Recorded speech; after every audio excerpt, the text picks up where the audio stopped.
I posted a video on the UN Small Arms Treaty, more specifically the standards that were supposed to support that treaty. And those are the standards that every signatory country is supposed to sign.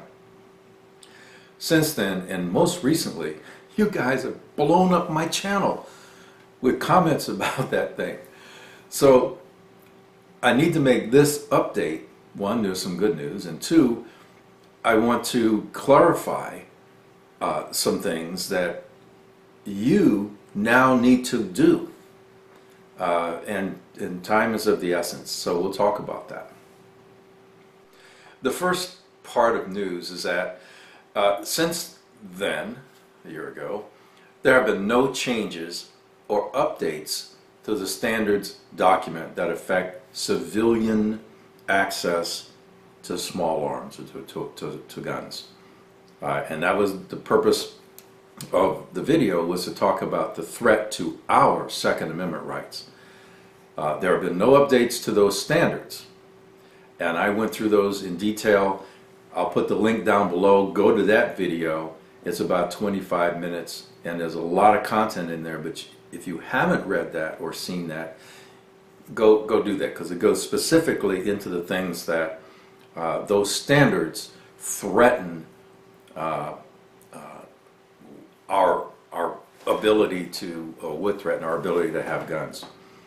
Now,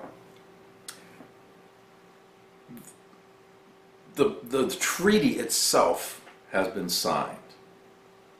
Last August, there was a big conference down in South America where all these guys got together. Obama, I think, was still president, and they were trying to get people to commit to implementing these standards. The standards are the wish list for every anti-gun person in this country and around the world. And understand, every country in the world hates America's Second Amendment. They don't understand why civilians need to have access to guns, be able to carry them around in public and all of that. They don't understand. I don't care.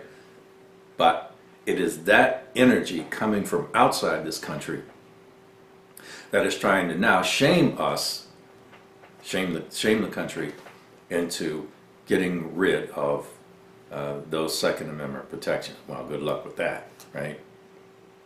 So for those of you that miss Schoolhouse Rock, here's how this whole treaty thing is going to work, including the UN, because the UN, we have signed a treaty.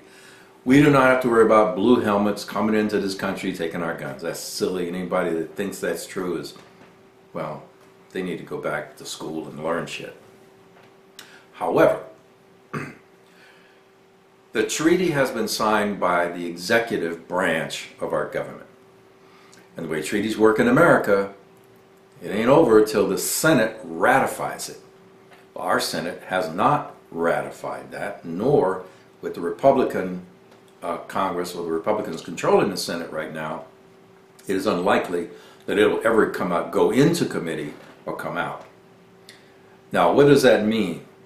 It means that the president can say, just kidding, I know the last guy signed the thing, but I'm the guy now, and screw you guys. I am standing down and decommitting from that treaty.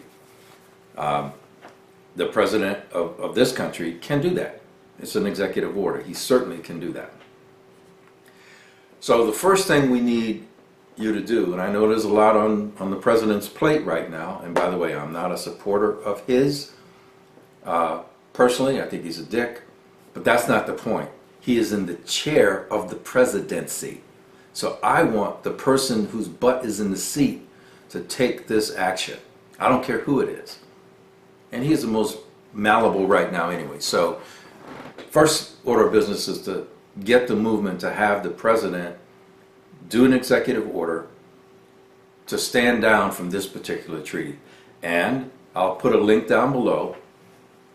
Senator Rand Paul, who I also don't like, but has a great idea, and he's a Republican, has a petition to do exactly that. I'll put a link to that down below. So I'm a fair and balanced kind of guy. But I'm very focused on this, the rights that we have under our Constitution. So,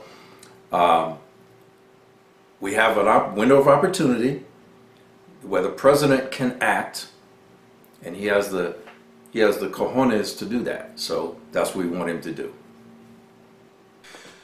Because once he does that, we don't have to worry about the Senate ratifying anything, because it just goes away. Now, suppose he doesn't. Well, now we need to keep the pressure on the U.S. Senate and your senators, you got 2 in every state, to never, ever ratify this treaty. Ever. And if this current president leaves office before his term is up or is not reelected, then it could be a problem, especially if the Senate changes hands. So we really, really want him to take that pen and say, just kidding. And for those who, let me tell you, you guys have been passionate in the comments that you've made. I'll say again, there are not going to be people with blue helmets coming into this country to do anything ever. Ain't going to happen.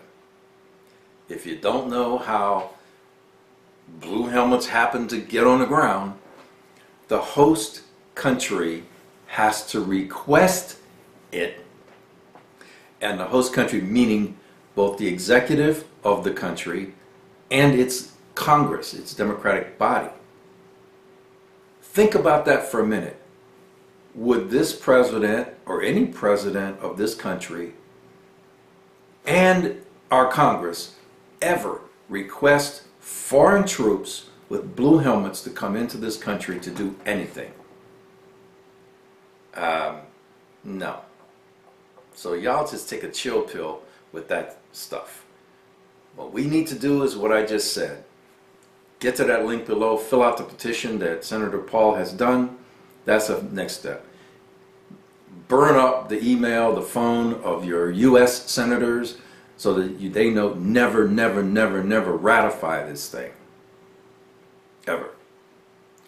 And then go about your business. Right?